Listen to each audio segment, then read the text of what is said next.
네, 하나님 말씀 누가복음 10장 29절로 37절까지의 말씀입니다. 누가복음 10장 29절로 37절까지에 있는 말씀입니다. 여러분 오늘 아침 식사 안 하셨어요? 다들 왜 이렇게 본문을 읽는데 목소리가 기어 들어가가지고 옆 사람 바라보고 함께 인사했으면 좋겠습니다. 당신과 함께여서 행복합니다. 네, 함께여서 행복하고 감사합니다. 오늘 본문은 아주 유명한 이야기입니다. 선한 사마리아인의 비유라고 다 아실 겁니다.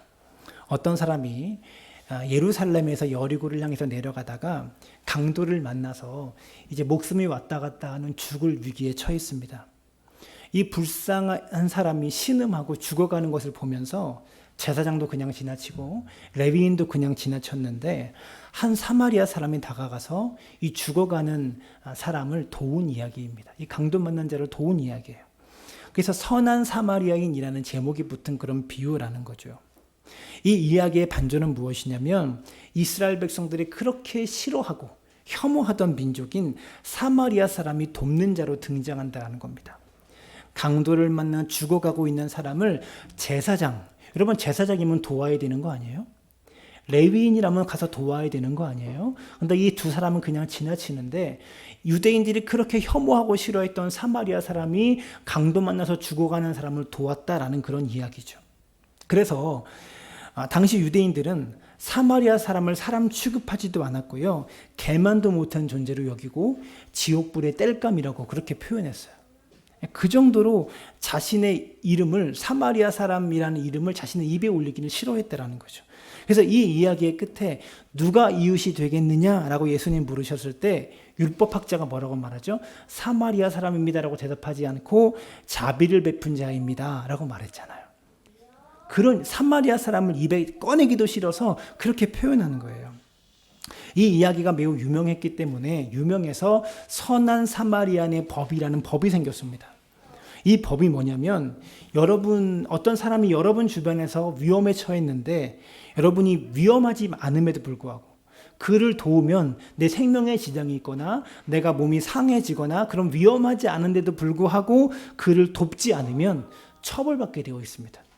그게 유대인의 법이었어요. 이것을 선한 사마리아인의 법이라고 합니다. 본문의 내용을 여러분이 잘 아시기 때문에 줄거리만 잠깐 언급하고 필요한 부분만 잠깐 언급하고 오늘 본문을 새로운 각도, 새로운 시각으로 함께 살펴보려고 하는데요. 먼저 30절 말씀 보시면 함께 읽습니다. 같이 큰 소리로 좀 읽을까요? 시작. 예수께서 대답하여 이르시되 어떤 사람이 예루살렘에서 여리고로 내려가다가 강도를 만나매 강도들이 그 옷을 벗기고 때려 거기 죽은 것을 버리고 갔더라. 이 말씀을 주목하여 보고 싶습니다. 강도를 만나 강도들이 그 옷을 벗기고. 우리가 인생길을 걸어가다 보면 내가 특별히 잘못하거나 내가 특별히 악한 일을 하지 않았음에도 불구하고 갑작스러운 불행을 당한 일이 있어요. 갑작스러운 어려움이 처할 날이 온다라는 거죠. 근데 우리는 어떤 사람들이 당하는 어려움에 대하여 자신도 모르게 이런 반응을 내놓을 때가 많습니다. 저 사람이 무슨 잘못을 했기 때문에 뭘 잘못해서 저런 불행을 당하는 걸 거야. 이런 생각을 하기가 쉽다라는 거죠. 우리도 모르는 사이에 인과응보적인 관점으로 세상을 바라볼 때가 많이 있다라는 거죠. 여러분 기억하십시오. 이 세상은 우리가 특별히 잘못한 일을 저지르지 않아도 나쁜 짓을 안 해도 고난을 당할 수 있습니다. 갑작스럽게 강도를 만날 수도 있다라는 거죠. 우리나라를 충격에 빠뜨렸던 세월호 사건과 이태원 사건이 바로 그런 일 아닙니까? 다 강도 만난 사람들입니다. 하루아침에 가족을 잃어버렸어요. 또 어떤 이들은 질병으로, 사고로 이 모든 일들이 강도를 만나는 것과 같은 거예요. 인과응보적인 사고가 꼭 성경적인 사고가 아닙니다. 물론 성경에도 죄에 대한 심판과 징계가 나오지만 성경은 분명히 우리의 삶에 닥친 모든 불행의 원인이 우리의 잘못이라고 이야기하지 않는다라는 거예요. 오늘 본문에도 이 사람이 나빠서가 아니라 강도들이요 이 사람을 죽이려고 한 겁니다. 여러분 우리 가운데 누가 강도를 만나든 그 강도가 질병일 수 있고요, 사고일 수 있고요, 자연재해일 수 있는데 그런 강도 만난 자들을 여러분이 불쌍히 여기는 은혜가 있게 되기를 간절히 바랍니다. 그런데 오늘 본문을 보면 강도 만나서 죽어가고 있는 이 사람을 전혀 돕지 않고 보고도 피하여 가는 두 사람이 등장합니다. 근데 이 두 사람이 재미있게도 제사장이었고 또 한 사람은 레위인이었다라는 거죠. 31절과 32절을 보시면 마침 한 제사장이 그 길로 내려가다가 그를 보고 피하여 지나가고, 피를 철철 흘리고 죽어가고 있는데 예루살렘에서 여리고로 내려가다가 그를 보고 피하여 지나갔대요. 32절에 또 이와 같이 한 레위인도 그곳에 이르러 그를 보고 피하여 지나가되, 성경이 강조합니다. 그를 보고, 봤다는 겁니다. 피 흘려고 있고 죽어가고 있는 모습을 봤다는 겁니다. 그런데 피하여 지나갔다라고 성경은 기록하고 있는 거죠. 여러분, 왜 제사장과 레위인이 이 사람을 보고도 피하여 지나갔을까요? 이 부분에 대해서 이렇게 해석하는 사람들이 있습니다. 혹시 예배에 늦을까 봐 그랬을 것이다. 여러분, 예배에 늦으면 안 됩니까? 사람 좀 돕다가 예배에 늦으면 안 돼요? 근데 그랬을 것이라고 추측하기도 하는데 그게 아닙니다. 이때는 예배 이후였을 가능성이 훨씬 많습니다. 그 증거가 31절을 보시면 마침 한 제사장이 그 길로 내려가다가, 30절에도 어떤 사람이 예루살렘에서 여리고로 내려가다가 라고 말하고 있죠. 왜 이런 표현을 쓰냐면 여러분, 예루살렘은 해발 800m 위에 있어요. 지중해 해수면보다 800m 위에 있는 산 위에 있는 동네가 예루살렘입니다. 이 여리고는 지중해 해수면보다 200m 아래에 있어요. 여러분, 그러니까 여리고에서 예루살렘까지 올라간다는 것은 1km가 되는 산을 올라가는 것과 똑같은 거예요. 그래서 예루살렘에서 여리고를 갈 때는 예루살렘이 높은 산 위에 있으니까 항상 내려간다라고 표현을 했고요. 여리고에서 예루살렘을 향해 갈 때는 예루살렘이 높은 산에 있으니까 항상 올라간다라는 표현을 썼어요. 그래서 이 제사장은 본문에 보면 내려가는 중입니다. 성전이 어디 있어요? 예루살렘에 있잖아요. 예루살렘에서 여리고로 내려가는 중이면 예배 시작할 때 내려갑니까? 끝날 때 내려갑니까? 끝나고 내려가는 중입니다. 예배에 늦을까 봐가 아닙니다. 예루살렘에서 예배를 다 마치고 여리고로 내려가는 중이라는 거죠. 어쩌면 이 제사장은 예루살렘 성전에서 예배를 집례하면서 은혜롭게 기도를 드렸을 것이고 말씀을 읽었을 것이고, 어쩌면 읽었던 그 말씀이 레위기 18장 19절에 나오는 내 이웃을 내 자신과 같이 사랑하라 라는 말씀을 읽고 내려가는 길이었을지도 몰라요. 그런데 예배를 잘 드리고 예배를 은혜롭게 인도하고도 제사장과 레위인은 강도 만나 죽게 된 자를 보고 피하여 도망갑니다. 사랑하는 여러분, 예배 드리는 여러분의 마음과 정성도 매우 중요하지만 예배를 마치고 돌아가는 여러분의 뒷모습이 이와 같지 않기를 바랍니다. 이 제사장과 레위인과 같지 않기를 바라요. 그리고 한 사람이 갑자기 등장하는데 이 사람은 33절에 따르면 여행하는 중입니다. 자기 볼 일이 있는 사람이에요. 아까 제사장과 레위인은 볼 일을 마치고 예배를 마치고 내려가는 사람일 확률이 많은데 지금 33절에 등장하는 이 사마리아인은 여행하는 중에 자기 볼 일이 있는 사람입니다. 그런데 이 사마리아 사람은요, 볼 일이 있지만 멈춥니다. 33절과 34절을 보시면 어떤 사마리아 사람은 여행하는 중 거기 이르러 그를 보고 불쌍히 여겨. 34절, 가까이 가서 기름과 포도주를 그 상처에 붓고 싸매고 자기 짐승에 태워 주막으로 데리고 가서 돌보아 주니라. 어떻게 했대요? 여행하는 중에 그를 보고 불쌍히 여겨서 가까이 가서 기름과 포도주를 그 상처에 부어서 소독을 해준 거예요. 그리고서 여행하는 자기 짐승에 태워가지고요, 주막에 가서 돌보아 줬대요. 35절에 보면 이 주막에서 이 사마리아인이 하룻밤을 같이 머뭅니다. 그리고 이튿날 주막 주인에게 데나리온 2를 주면서 잘 돌봐주세요. 내가 돌아오면 갚아줄게요. 그리고 돌아갔습니다. 여기까지가 선한 사마리아인의 비유입니다. 여러분, 이 이야기를 통해서 주님께서 하시는 말씀이 무엇입니까? 첫 번째로 우리가 가진 직분보다 긍휼히 여기는 마음이 더 중요하다는 것을 말해주고 있는 거예요. 제사장은 지위가 있는 사람입니다. 레위인도 직분이 있는 사람입니다. 근데 사마리아 사람에게는 이런 지위도 없고 직분도 없지만 긍휼히 여기는 마음이 있었다라는 거죠. 이 비유를 통해서 주님 물으십니다. 누가 가장 예수님을 닮은 사람이냐? 라고 우리에게 묻고 계시는 것 같아요. 지위가 있고 직분이 있는 사람보다 긍휼히 여기는 마음이 있는 사람이, 이런 사마리아 사람이 예수님과 가장 닮은 사람이다라는 것을 가르쳐주고 있는 거예요. 또 두 번째로 알 수 있는 것은 하나님 사랑과 이웃 사랑 사이에서 밸런스를 잡아야 한다는 거예요. 여러분, 제사장과 레위인 모두 하나님을 사랑하는 사람들입니다. 이 점에 있어서는 의심의 여지가 없어요. 근데 문제는 무엇이냐면 하나님을 그렇게 뜨겁게 사랑하는 사람이 이웃을 돕지 않는다는 겁니다. 하나님을 그렇게 뜨겁게 예배하는 사람이 이웃을 사랑하지 않는다는 거예요. 하나님을 사랑하는 마음은 뜨거운데 이웃을 향한 사랑은 뜨겁지 못하다라는 거죠. 이렇게 표현할 수도 있습니다. 여러분, 제사장과 레위인은 교리적으로 신학적으로 뛰어난 사람들입니다. 많은 것을 알고 있는 사람들입니다. 근데 사마리아 사람은요, 신앙적으로 문제가 많습니다. 교리적으로도 이들은 많은 문제가 있어요. 사마리아 사람은 혼합신앙을 가지고 있기 때문에 이방 신상과 함께 예수님을 하나님을 함께 믿는 혼합신앙을 가지고 있기 때문에 신학적으로, 신앙적으로, 교리적으로 문제가 많은 사람이에요. 근데 예수님이 일부러 이 사마리아 사람을 비유에 등장시키면서 물으십니다. 올바른 지식과 올바른 교리와 올바른 신앙이 있지만 긍휼히 여기는 마음이 없는 사람과 비록 교리적으로 지식적으로 문제가 있더라도 이웃을 긍휼히 여기는 사람들 중에서 누가 더 낫냐? 라고 우리에게 묻고 계시는 거예요. 여러분, 신학적으로 조금 모자라도 되고요. 교리적으로 조금 틀려도 돼요. 물론 이단처럼 되어서 돼도 된다 그런 것은 아니에요.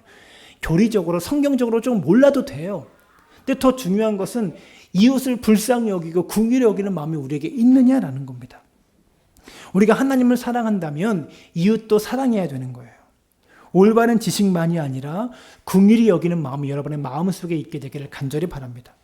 세 번째로 오늘 본문을 통해 예수님의 질문과 율법 교사의 미묘한 답변 사이에 미묘한 차이를 볼 수가 있어요. 29절에서 율법 교사는 이렇게 물었습니다. 그 사람이 자기에게 옳게 보이려고 예수께 여짜오되 그러면 내 이웃이 누구이니까? 이 율법교사의 질문은 무엇입니까? 누가 나의 이웃이냐라는 겁니다. 명사형 질문입니다. 이웃이 누구냐? 근데 예수님은 이 질문에 대한 답을 이렇게 하시죠. 37절에 이르되 자비를 베푼 자니이다.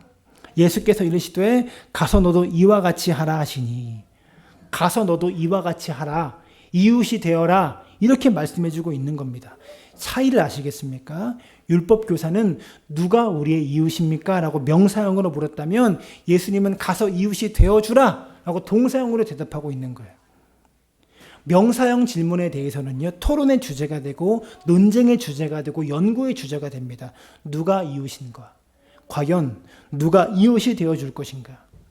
근데 그것이 동사형이 되는 순간 이웃이 되고 안 되고 둘 중에 하나만 남는 거예요. 하나님은 누가 이웃인가라는 주제를 가지고 따지지 말라는 겁니다. 논쟁하지 말라는 거예요. 그러지 말고 너희가 이웃이 되어주라라는 거예요. 이 차이를 아시겠습니까? 연구의 주제, 토론의 주제가 아니라 이웃이 되어주면 된다라는 말이에요. 여러분, 기독교의 핵심 개념들이 대부분 다 그렇습니다. 명사로 정의하면 다 논쟁거리예요. 믿음이란 무엇인가? 토론거리예요. 논쟁거리예요. 무엇이 믿음인가에 대한 그런 논쟁거리라고요. 근데 주님은 그렇게 말씀하시지 않아요. 믿어라. 믿는 자가 되어라. 믿음 있는 자가 되어라. 사랑이란 무엇인가? 명사형으로 논쟁합니다. 무엇이 사랑이고 사랑은 어떤 것이고 어디까지가 사랑인가 논쟁한다고요. 근데 주님 그렇게 말씀하지 않으세요. 서로 사랑하라. 그냥 동사형으로 말씀하신다라는 거예요. 여러분, 명사형의 신앙생활이 아니라 동사형으로 신앙생활 하시길 바랍니다. 연구하고 토론하는 신앙생활이 아니라 순종하고 따라가는 신앙생활을 하시라는 말입니다. 여기까지가 선한 사마리아에 대한 보통 말씀입니다. 평범한 말씀이에요. 모든 사람들이 다 이렇게 해석하면서 말씀을 전합니다. 근데 저는 오늘 본문을 좀 다른 시각으로 살펴보고 싶어서 오늘 본문을 선택했어요. 설교의 제목이 뭡니까? 선한 사마리아인이 누구일까요? 라는 제목입니다. 우리는 보통 이 비유를 읽고 묵상하면서 나도 강도 만난 자에게, 고통당하고 있는 이웃에게 선한 사마리안과 같은 좋은 이웃이 되어야 되겠다라고 그렇게 생각합니다. 그렇게 말씀을 읽고 묵상합니다. 그렇죠. 그런데 어쩌면 이 비유 속에 등장하는 사람들 중에서 우리와 가장 가까운 사람은 선한 사마리아인이 아니라 사실 강도 만난 사람 아닐까요? 우리의 처지와 우리의 상황과 가장 닮은 사람은 선한 사마리아인이 아니라 사실 강도 만난 사람이 우리와 같은 처지에 있는 사람일 것 같아요. 성경에 따르면 인간이 어떤 존재입니까? 죄의 습격을 받아서 죽어가고 있고 신음하고 쓰러져 있는 강도 만난 자와 같은 것이 우리의 처지이기 때문에 그렇습니다. 여러분 제 말이 이해가 되세요? 겉으로는요, 다 아무런 문제가 없는 것처럼 보이지만 사실 그 영혼 깊은 곳에 들어가면 우리가 다 강도와 같은 죄의 습격을 받아서 거의 다 쓰러지고 넘어지고 죽어가고 있는 상태, 이것이 성경에 말하고 있는 인간의 모습이다라는 거죠. 우리는 죄로 인해 넘어져 있습니다. 지금 이 강도 만난 자처럼 쓰러져서 죽어가고 있는 거예요. 우리는 사실 누군가에게 도움을 줄 수 있는 존재가 아니에요. 선한 사마리아인처럼 누군가에게 도움을 줄 수 있는 그런 능력이 있는 존재가 아니라 선한 사마리아인의 도움이 절실히 필요한 처지에 있는 사람들이다라는 거예요. 이렇게 놓고 보면 우리가 만나야 되는 선한 사마리아인이 누구인가에 대한 새로운 해석이 가능합니다. 이 선한 사마리아인이 누구를 의미하는지에 대해서 알 수 있는 몇 가지의 단서가 본문에 있는데요. 33절을 보시면 어떤 사마리아 사람은 여행하는 중 거기 이르러 그를 보고 불쌍히 여겨. 이 사마리아인이 어떤 사람이냐면, 강도 맞는 우리가 만나야 되는 사마리아인이 어떤 사람이냐면 가던 길이 있는데도 불쌍히 여기는 마음으로 강도 맞는 우리 때문에 멈추시는 분입니다.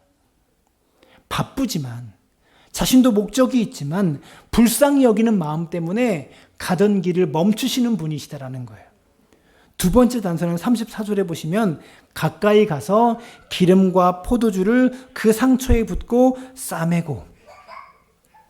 여러분, 기름과 포도주를 부었대요. 포도주가 상징하는 게 무엇입니까? 예수님의 피죠. 기름이 상징하는 것은 무엇입니까? 예수님을 그 로마 병정들 옆구리를 찔렀을 때 물과 기름이 흘러나왔잖아요. 상처난 곳을 붓고 싸매고 치료하고 돌봐주는 분이라는 거예요. 불쌍히 여기는 마음을 가진 것과 치료해 주는 것은요, 다른 것입니다. 근데 이 사람은 궁일이 여길 뿐만 아니라 치료해 주고 싸매 주는 존재예요. 세 번째 단서, 이 사람이 누구인가? 35절에 보시면 이 사람이 또 재미있는 약속을 하네요. 그 주막에 가서 그 주막 주인에게 이렇게 말하죠. 내가 돌아올 때 갚아주겠다라는 약속을 하고 또 떠납니다. 35절 볼까요? 그 이튿날 그가 주막 주인에게 데나리온 2를 내어주며 이르되 이 사람을 돌보아 주라. 비용이 더 들면 내가 돌아올 때에 갚으리라. 이 비유에 등장하는 선한 사마리아인이 누구를 의미하는지 감이 잡히십니까? 누구를 의미하죠? 힌트를 제가 중간에 결정적인 힌트까지 줬는데, 강도 만난 우리를 돕는 선한 사마리아인이 누구일 것 같으세요? 대답을 해보셔요. 예수님이신 거예요. 죄로 인해 죽어가고 있고 쓰러져 있는 우리를 돕는 선한 사마리아인이 예수님이신 거예요. 오늘 비유에 등장하는 선한 사마리아인은 예수님이십니다. 인생에서 강도 만난 우리를 불쌍히 여기시고 치료해 주시고 싸매 주시고 그리고 나서 다시 돌아올 때 갚아주리라 약속하신 선한 사마리아인이 예수님이신 거예요. 여러분, 사마리아인이 예수님이다라고 말하면 이런 질문도 가능할 것 같습니다. 예수님은 유대인이시잖아요. 사마리아 사람처럼 종교 혼합주의가 아니잖아요. 근데 여러분 그거 아세요? 예수님의 여러 가지 별명 중에 하나가 사마리아 사람이었습니다. 사람들이 예수님을 사마리아 사람과 같다라고 불렀어요. 요한복음 8장 48절에 보면 이렇게 말하죠. 유대인들이 대답하여 이르되 우리가 너를 사마리아 사람이라 또는 귀신 들렸다 하는 말이 옳지 아니하냐. 당시 예수님을 비판하고 비난하는 사람들이 붙여준 별명이 무엇이냐면 저 사람 사마리아 사람 아니야? 우리 유대인들이 경멸하고 멸시하는 사마리아 사람 아니야? 그렇게 예수님을 불렀다라는 거예요. 그리고 제가 말한 세 가지 단서를 잘 보시면 예수님께서 공생애에 보이신 이 모습과 정확하게 일치합니다. 첫 번째, 예수님은 사복음서를 보면 가던 길을 멈추시는 분으로 그렇게 묘사가 돼요. 몇 구절만 찾아보면 마태복음 20장 30절부터 예수님께서 여리고를 지나가시는데요. 맹인 두 사람이 예수님께서 지나가신다는 소식을 듣고 소리를 지릅니다. 다윗의 자손 예수여, 우리를 불쌍히 여기소서 라고 맹인 두 사람이 소리를 질러요. 그랬더니 사람들이 막 꾸짖어요. 근데 32절에 예수께서 머물러 서서 그들을 불러 이르시되 너에게 무엇을 하여 주기를 원하느냐. 주님이요 가던 길을 멈추십니다. 근데 멈추시는 동기가 무엇입니까? 예수께서 불쌍히 여기사. 34절에 나와요. 마태복음 20장 34절에. 주님께서 이 두 맹인을 보고 가던 길을 멈추시던 동기가 뭐였어요? 불쌍히 여기는 마음이 있으셨기 때문에 멈추셨던 거예요. 주님은요, 불쌍히 여기는 마음 때문에 가던 길을 멈추시는 분이십니다. 누가복음 8장에 보면 백부장 야이로의 딸을 고치러 가시는 길에 12해 동안 혈루증을 앓던 여인을 불쌍히 여기면서 예수님께서 가던 길을 멈추셨어요. 누가복음 19장에 보시면 삭개오가 등장합니다. 삭개오가 뽕나무에 올라가 있어요. 그때도 주님이 가던 길을 멈추십니다. 여러분, 주님은요, 우리를 불쌍히 여기는 마음 때문에 죄로 인해 죽어가고 있는 우리의 신음소리를 들으시고 가던 길을 멈추시는 분임을 기억하시길 바랍니다. 여러분, 우리의 인생이 혹시 강도 만난 자와 같지 않습니까? 일어설 힘이 없어서 쓰러져 있을 때가 많지 않습니까? 근데 주님은 제사장처럼 레위인처럼 우리를 보면 그냥 지나가지 않으십니다. 우리를 불쌍히 여기시고 사랑하셔서 쓰러져 있는 우리를 도우시고 우리 앞에 멈추시는 분이 우리 주님이시다라는 거예요. 또 주님은요, 가던 길을 멈추실 뿐만 아니라 쓰러져 있는 우리를 싸매 주시고 치료해 주시는 분이셨어요. 여러분, 예수님께서 이 땅에 오셔서 가장 많이 하신 일이 무엇입니까? 병든 자를 고치시는 일이었습니다. 영혼만이 아니라 육체의 아픔까지, 관계의 아픔까지, 상처까지 다 싸매 주시고 치료해 주시는 분이셨다라는 거죠. 여러분, 주님 앞에 우리 마음의 상처까지 다 보여드리기 바랍니다. 그러면 주님이 싸매 주시고 치료해 주신다는 것을 기억하시길 바라요. 마지막으로 이 사마리아 사람은요, 다시 오겠다고 약속하셨습니다. 여러분, 예수님의 재림이 우리 모두의 궁극적인 소망입니다. 너무 유감스럽고 안타깝게도 우리의 궁극적인 소망 대신 예수님의 재림에 대해서 설교하는 것이 참 불편하고 찜찜한 일이 되고 말았어요. 왜 그럴까요? 너무 많은 이단들, 사이비 종교들이 예수님이 다시 오신다고, 언제 오신다고 얘기했다가 그런 일이 일어나지 않자 사회적으로도 부정적인 인식을 갖기 시작했다는 거죠. 특별히 1992년도에 있었던 다미 선교회 사건 이후에 재림을 이야기하면 전부 이상한 신앙을 가진 사람처럼 그렇게 여기는 분위기가 한국 교회 안에 있다라는 겁니다. 우리가 분명히 알아야 될 일이 있는데 주님이 분명 다시 오시지만 그 다시 오시는 날과 때는 아무도 모릅니다. 아무도 몰라요. 예수님이 나도 모른다고 말씀하셨어요. 근데 누가 안다 라고 말하면 그건 잘못된 거예요. 오직 하나님 아버지만 아신다고 말씀하셨습니다. 예수님도 모른다고 했는데 그래도 나는 안다라고 말하는 사람이 꼭 있어요. 희한하죠. 예수님은 모른다고 그랬는데, 예수님도 모른다고 그랬는데 자기는 안다고 그래요. 어떻게 아냐? 계시를 받았답니다. 저는요, 주님이 계시도 줄 수 있고 예언도 줄 수 있다고 믿지만 제가 100% 확신을 가지고 말씀드릴 수 있는 것은 종말과 관련돼서, 재림과 관련돼서 계시를 받았다, 재림이 언제다라고 말하시는 분들은요 100% 가짜입니다. 그 사람들은 무시하셔도 괜찮습니다. 예수님께서도 모른다고 하셨기 때문에 예수님도 모르는 것을 자기가 안다고 하는 것은요 잘못된 겁니다. 속지 마시길 바라요. 그런데 이 잘못된 거짓 선지자들 때문에 예수님 오신다고 했다가 안 오시는 일 때문에 재림에 대해서 기대하는 마음이 없고 재림을 외치면 이상한 신앙을 가진 사람들로 취급받기 시작했어요. 그런 분위기가 있다라는 거죠. 이것이 사탄의 계략이거든요. 주님의 재림에 대해서 기대하지 않게 만드는 것이 사탄의 계략입니다. 근데 이 상황을 보면 생각나는 이야기가 있는데, 지금 한국교회의 재림을 사모하지 않은 이 상황을 보면서 제가 생각나는 이야기가 있는데, 이솝 우화에 나오는 양치기 소년 이야기예요. 소년이 외치죠. 양을 치면서. 늑대가 나타났다 라고 외치니까 동네 사람들이 양을 보호하기 위해서 다 늑대를 잡으려고 다 몰려들어요. 근데 그 모습이 너무 재밌는 거예요.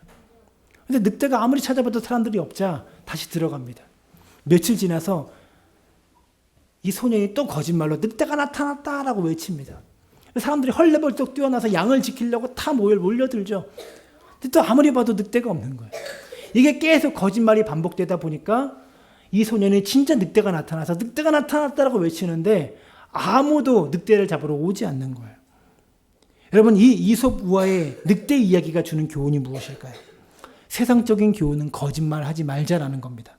근데 성경적인 교훈은 늑대는 언젠가는 나타난다라는 거예요. 언젠가 주님이 다시 오십니다. 예수님께서 언제 오신다는 수많은 예언들이 있지만 그건 잘못된 것이고요. 무서운 진리는 언젠가 주님이 분명히 오신다는 거예요. 그 날과 시는 알 수 없지만 언젠가 주님이 분명히 오십니다. 근데 왜 주님이 그 날과 시를 알려주시지 않는 줄 아세요? 우리를 너무나 잘 아시기 때문에 그 날과 때를 안 알려주시는 거예요. 제가 공부를 하면서 깨닫는 것이 한 가지가 있어요. 공부 잘하는 학생들의 특징이 있는데요. 중간고사와 기말고사가 언제 보는지 별로 신경을 안 씁니다. 근데 평소 공부를 잘 안 하는 학생들의 특징이 있는데 꼭 시험 날짜에 집착을 합니다. 왜 시험 날짜에 집착을 하냐면 날짜를 알아야 그때부터 시험 준비를 시작하기 때문에 그래요. 내가 실력이 있고 준비가 있는 사람은 오늘 당장 시험 봐도 괜찮은 거예요. 근데 실력이 없고 준비가 안 된 사람에게 날짜가 매우 중요한 거죠. 날짜를 알아야 그때부터 시험을 준비하기 때문에 그렇다라는 겁니다. 주님이 이 사실을 너무나 잘 알고 계세요. 여러분, 우리가 주님의 구별된 사람으로 거룩한 신부로 단장하고 있으면 사실 주님이 언제 오시든지 상관이 없어요.